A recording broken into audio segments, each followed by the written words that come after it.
Alhamdulillahilladzi khalaqal mauta wal hayata liyabluwakum ayyukum ahsanu amala wa huwal azizul ghafur.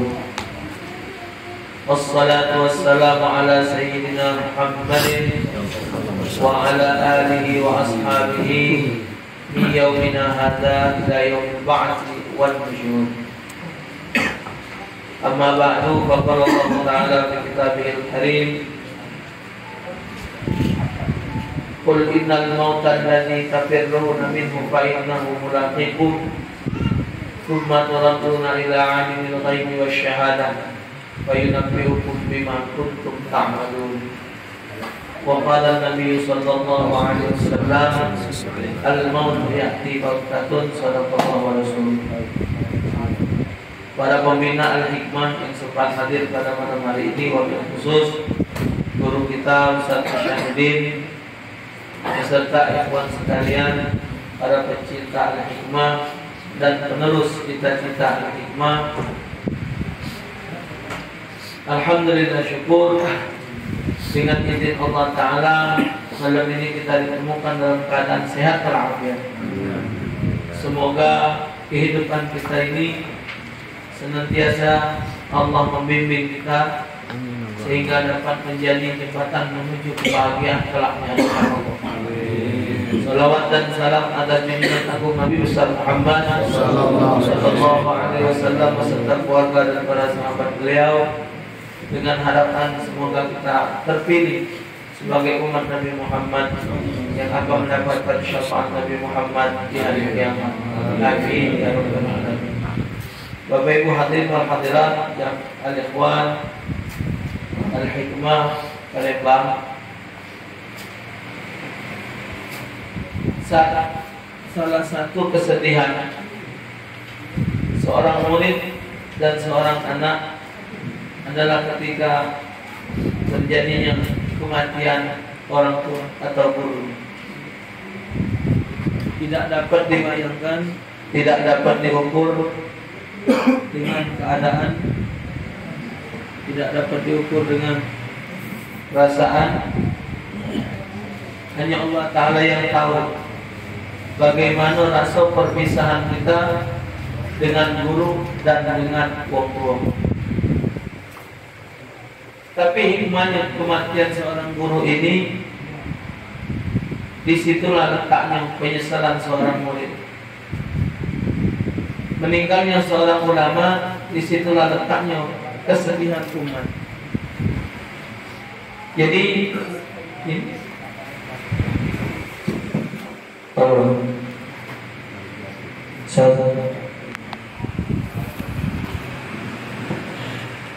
jadi kalau selama ini kita mengenal sosok seorang guru, mungkin kita santai-santai dengan seorang guru, tapi dengan kematian seorang guru itu membawa kesadaran kita bahwa betapa pentingnya hidup ini adanya guru.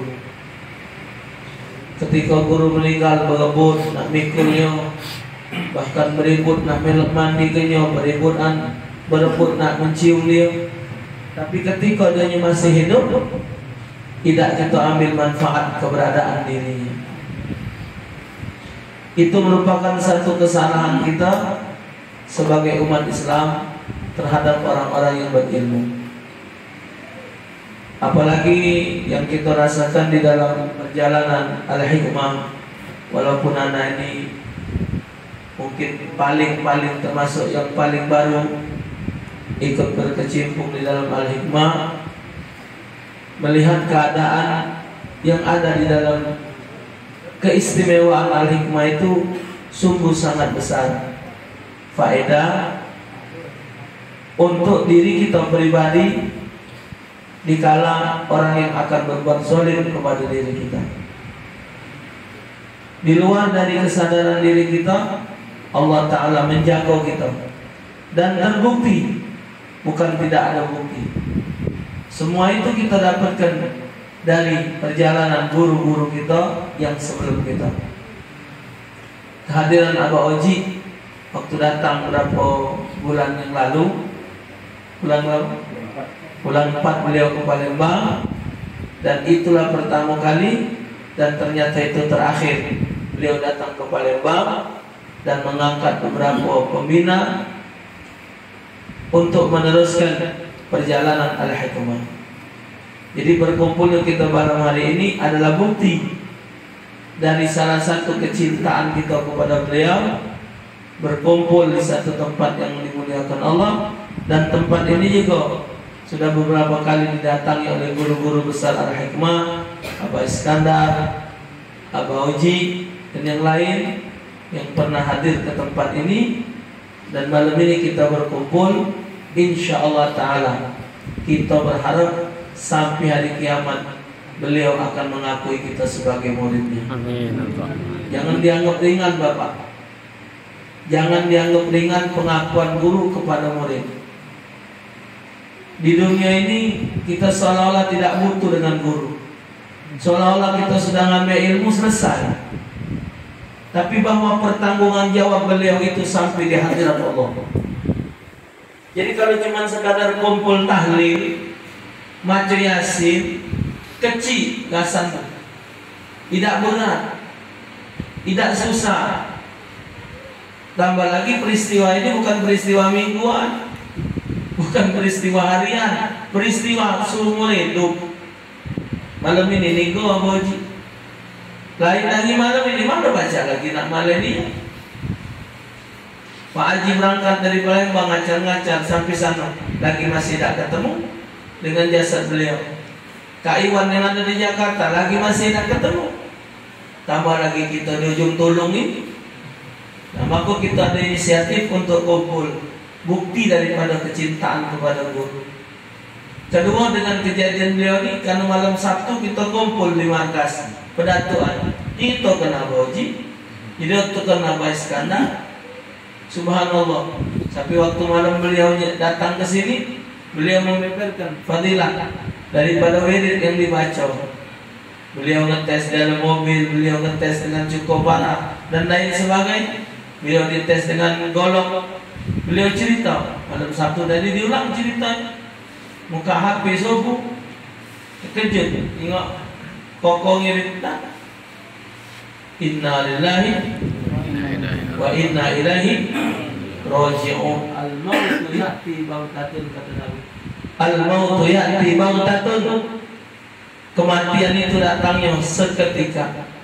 Bukan hitungan menit, bukan hitungan jam, bukan hitungan hari, tapi hitungan detik.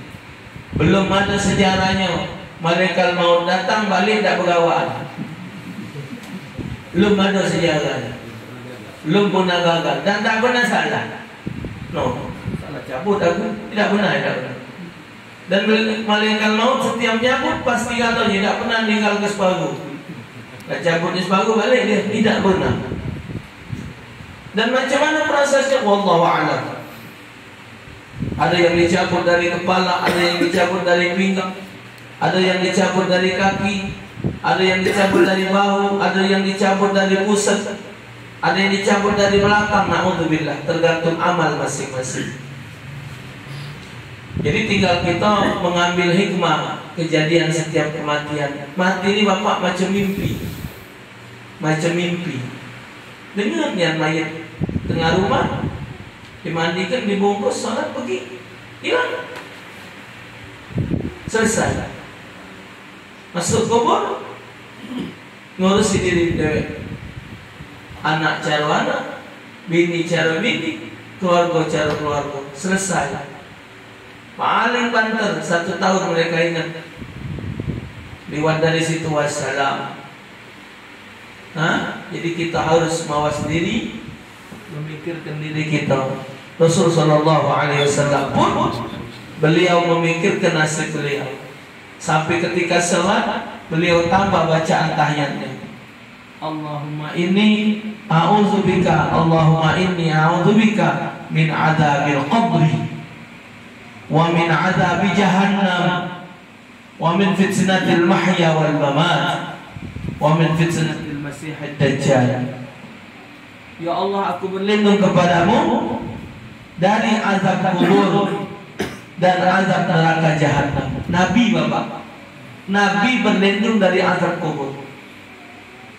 Dalam hadis lain menyatakan Nabi berdoa, Allahumma aini ala ghamaratil maut wa sakaratil maut. Itu doa Nabi. Ya Allah, tolonglah aku di dalam menghadapi dahsyatnya sakratul maut. Nabi Bapak, Nabi. Kita ni siapa? Jadi di samping kehidupan yang kita jalani sebagai pedagang, sebagai pegawai, sebagai mati itu harus menjadi pikiran.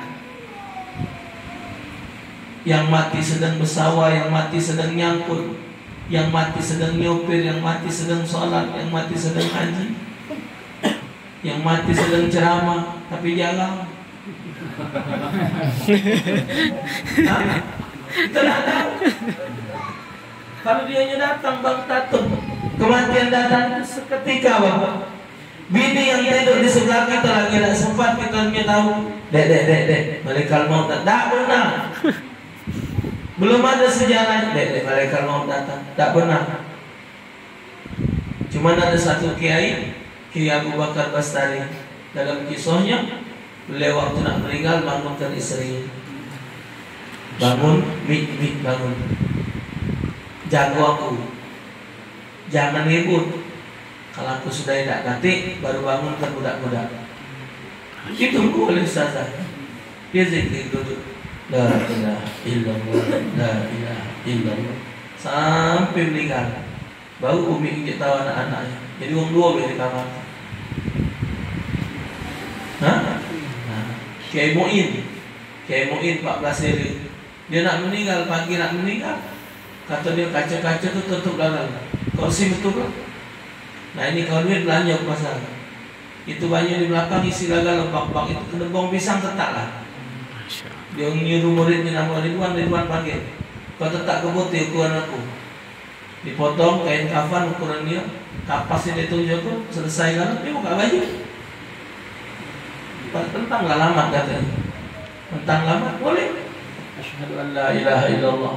Asyhadu anna Muhammad Rasulullah. Dengar? Masya Allah. Tidak terlepas dari ibadah, tidak ada lain. Kita ini digila oleh dunia. Pergi ayam berkokok, balik ayam nyangkut. Orang mati-matilah dia. Pikiran otak cuma semata-mata nak berduit, nak kaya, nak senang. Padahal segalanya tinggi. Sebagaimana Bahlul.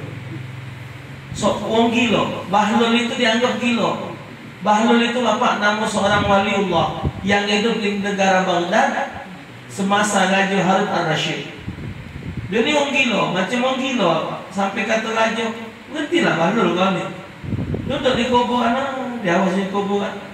Begitu raja negara dia berlari naik ke batang tinggi. Woi Bahlul, kapan lagi nak sadar? Gila kau tu. Kata Bahlul, kau tu yang gila. Kau tu yang kata pikiran. Kenapa? Tu no, kerajaan besar kau pikirkan. Pasti tinggal. Kemewahan yang ada di situ pasti tinggal. Aku dimikir ke setua ini lah. Nunjuk kuburan. Pasti ditunggu. Bukan dengar ribuan tahun. Kau tu gila. Bukan aku. Jika aja benar juga. Nah, kita nyembah bapak maka itu salah satu penyebab doa kita tidak kabul. Wadaftumul amwat falam ta'tabiru bihim. Kamu kubur dan mau mati tapi kami tidak baca ngambil intibah. Main pot-pot pucuk kuburan. Main judi itu nanggus tidak aja. Pucuk kuburan. Maya duit koperasi riba pucuk kuburan. Kuburan. Padahal kuburan jadi nasihat, ini kuburan tidak jadi. Sesir-sesir kuburan dikata punya jiwan punya. Cino pula muli. Yang dijiwan punya tadi ya ini. Mati atas cucu model itu. Manulah nyumpayai mati cepat kuburannya jiwannya pula. Kunci tu lah, rasa tolong selesai. Nah, tidak ada sadar bapak. Nabi sehebat itu. lagi berharap kepada Allah. Maha juga ini. Maha ini. Maha. Maha. Ya, tidak ada sadar. Rasulullah tiap malam Bapak Ibu baca surah Al-Mulk supaya Nabi minta kepada Allah supaya tidak terlantar. Karena Allah jadikan suratul Mulk Tabarakalladzi biyadihil mulk. Ada 30 ayat kata Nabi. Siapa yang bacanya akan dijauhkan oleh Allah dari azab kubur. Nabi tiap malam kata Siti Aisyah, Rasulullah tidak tidur sebelum baca surah itu. Kita sampai yang 2 main WA.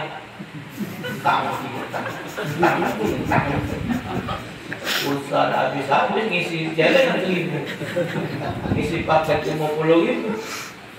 Pulsa habis-habis 50.000. Tiga yang terkuruk, terlumah, terguling, macam. Habis tiap malam suratul Mulk tidak berapa paling 10 menit. Bahkan sahabat nanya, ya Rasul, apa perlu dihafal surah itu? Kata Nabi, tidak perlu, cukup dibaca. Tiap malam, nak sudah maghrib jadi, nak setelah isya jadi, asal tiap malam dibaca. Nabi, Masya Allah. Kata Sayyidina Ali bin Abi Thalib, barang siapa yang kepengen lubang kuburnya terang benderang, mati ke terang benderang kuburnya, amalkan setiap malam setelah salat isya baca surah Al-Qadar 7 kali. Inna anzalnahu fi lailatul qadar. Itu kan galak kita baca di tanah. Ya, kalau meninggal galak untuk pakai tanah. 7 kali baca Al-Qadar. Untuk apa ya? Ini biar kuburan mati ini tenang. Jadi orang mati tidak ada terkejut, tidak gelar kubur ini. Itu tunjukan Allah Bapak. Kalau untuk ikhlas. Artinya surah itu bisa menerangi kubur kita. Kenapa tak kita buat lagi itu? Mati ke ngawak center. Bahasanya itu center kita ngawak lah. Semakin banyak selama itu kita baca tiap malam, semakin kuat baterai. Kaki mau nak nunjuk kan tak sudah kita lakunya. Oh lama Bapak aku tak ni kita kuat kosim. 13 sen kita namanya wak kosim. Belum wak isarati. Anak mangna, bapak mangna, tuan rumah tu Yukasu. Tak tahu juga kamu. Dia meninggal anak SMP. Dia ni buta Pak, buta. Tak pernah bertemu. Rumah ni terkangkang terus, terbuka. Tiap hari baca Yasin tahmil. La ilaha illallah, la ilaha illallah. Subhanallah bihamdi dewean. Yasin lagi ke istirahat dengan kopi minum. Tahlil lagi, Yasin lagi. Pokok baca. Jadi butuh. Aku ni galak main layangan. Sekali hari aku hampir ya. Wallahi Bapak cerita ni anak nemu. Aku dewek lagi. Assalamualaikum. Salam. Oh, apa kopi? Umur tu cikin suara. Ngaku ni tak ada je wajib. Nah, ember hampir. Namun kita baca terus. Tak berhenti kan baca. Apa jawabnya? Bersiap. Jadi mati gepek tak ditahlil kong aku lah ngawak dewek. Mati ke tak diyasin kong aku lah baca dewek. Nah yang itu yang benar. Kita nak kong datang yasin tahlil tempat kita. Lagi itu tak ada kita berbuat. Jadi kita mesti hidup ini Bapak beramal cuma 2 cara. Satu menetapkan waktu, kedua menetapkan amalan. Maka dalam Al-Hikmah kita ada tuntunan zikir. Waktunya mesti pas. Kapan sudah isya, sudah isya. Jam 10 mesti jam 10 sekian hari. Tambah sekian wirid mesti pas. Tidak ada apa konsekuen waktu. Wirid jumlah sekian. Diajari dikit-dikit sampai 1001 kecuali mentas. Mentas boleh. Itu lain cerita kajian. Ini ada urusan mentas. Ada hadisnya. Kalau hadis sudah aja. Boleh mentas. Aja lagi lawan. Aja nggak sebut disedibat lah. Jadi mengajari itu. Kedua Bapak, kalau kita nak luruskan gawe kehidupan kita tidak habis-habis. Mak bola-bola. Dah habis dah? Dah habis-habis. Urusan ini, urusan itu. Tapi kalau kita guna kedua ini, kata Habibullah Haddad, apa dia pertama? Aku mesti setiap hari baca surah Yasin sekali, Waqiah sekali, Ar-Rahman sekali, Ad-Dukhan sekali, Al-Mulk sekali. Mesti tiap hari. Itu ada target tiap hari.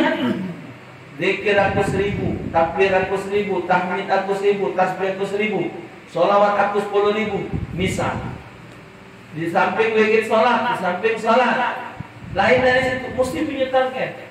Atau kedua, kita tetapkan waktu. Mulai dari subuh jam 4 aku bangun sampai jam 4 pagi, jangan diganggu. Pokoknya ngomong dengan bini siapa datang, jangan diganggu. Dari jam 4 sampai jam 6. Ngapa? Pokoknya aku nak beramal 2 jam itu. 2 jam, 3 jam. 2 jam itu aku nak beramal. Aku boleh-bolehnya. Cuma 2 itu. Karena nomor kali kita mau main. Dan nak diajak ke masjid, ada kali. Pergi majlis, ada urusan. Nak diajak saja aku mau, tak baca, ada rapat. Kagetlah. Ujung-ujung mati. Nak nunggu tua. Abang Haji tidak tua. 58, kata Pak Haji dia. Pak Haji? 58. Beliau 57. Kacik setahun. Bukan aku. Ada. Kita dah tahu. Lihat ada kau. Aku 57, aku 58. Nah, ada nyangkut Pak. Kalau nyingok pencak-cak 60-an, 50-an. Imam Ghazali 48 meninggal. Imam Nawawi meninggal 45. Imam Ghazali, Imam Syafi'i meninggal umur 51. Tapi amalnya pakem. Ini kapan ngomong aku ni alhamdulillah Ustaz, umur aku ni 75. Tua aku dari Nabi, jadi ngapo? Dia tua wak dari Nabi, jadi ngapo? Nabi umur 63 isinya ibadah kan siapa? Kita ni umur 63 masih mengkap. Umur 60 masih nak nyalon DPR. Ya boleh mengas. Kacamata macam nak lagi lupa nak jadi DPR. Berhenti-henti aja kalau benar betul. Nah, jadi siapa bapak dan lain? Masya Allah. Mana beliau nak menghadapi acara Abah Saki pula, ditambah lagi musibah yang datang. Ada macam mumpung kadar. Ketentuan Allah. Ya, tak lama lagi bakal bulan Maulud. Bulan Maulud kaget, bulan 12. Nak ngadap tanggal 2 Desember, bakal dah haula Basyaki. Dah repot dicisalkan 2 bulan 3 bulan dah repot ni. Bukan dikit ngadap ni ribuan yang hadir. Ditambah musibah, siapa yang tidak sedih?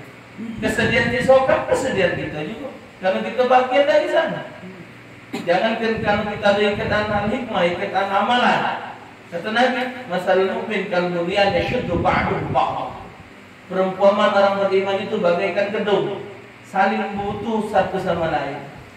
Kalau yang ini sakit, berarti aku melok sakit. Yang ini susah, aku melok susah. Kata Rasulullah, barang siapa yang tidak memperhatikan problem masalah orang Islam yang lain, tidak diurusinya persoalan orang Islam yang lain, mereka yang bermasalah, kata Nabi, itu tidak kuanggap sebagai umatku. Jadi jangan kita ngaku sebagai umat Islam, ngaku umat Nabi Muhammad kalau tidak saling pengertian. Semampu diri kita, ada yang menyumbang, ada yang doa, ada yang salat, segala macam. Itu tidak ada lain kembali kepada nilai kehidupan kita untuk mendapatkan kebahagiaan setelah kita menghadap Allah Ta'ala. Apa kata Syekh Ibn Atha'illah dalam kitab Hikam? Kata beliau, al-adasu niyamun wa imatu intabahu. Manusia ini selama di dunia mereka dalam posisi tidur. Wa imatu intabahu. Jikalau mereka kaget mati, mereka baru bangun, baru tahu apa itu arti hidup. Penyesalannya satu, kata Nabi, Wong mati itu minta kepada Allah, ya Rabb, bangkitkan dia, hidupkan lagi aku ke dunia hanya untuk melaksanakan salat sunat 2 rakaat. Sudah itu mati lagi aku. Satu tuh Pak perintah dalam hadis. Kalau dalam Al-Quran, Rabbi laula akhartani ila ajalin qaribin fa asaddaqa wa akum minas salihin. Ya Allah, kalau baca minta, kaget deh aku ni mati. Rabbi laula akhartani, seandainya kau lambatkan kematian aku, fa asaddaqa, aku nak sedekah dulu ya Allah. Wa akum minas salihin, dan aku pengen jadi orang baik. Padahal umur sudah ada 40, 50, 60, 70. Tapi penyesalan ini akan datang bagi orang yang tidak ibadat. Tidak ada kesombongan yang paling sombong di atas dunia ini kecuali mereka yang tidak salat. Tidak ada orang yang paling sombong di pojok dunia ini kecuali mereka yang tidak mau menjalankan perintah Allah.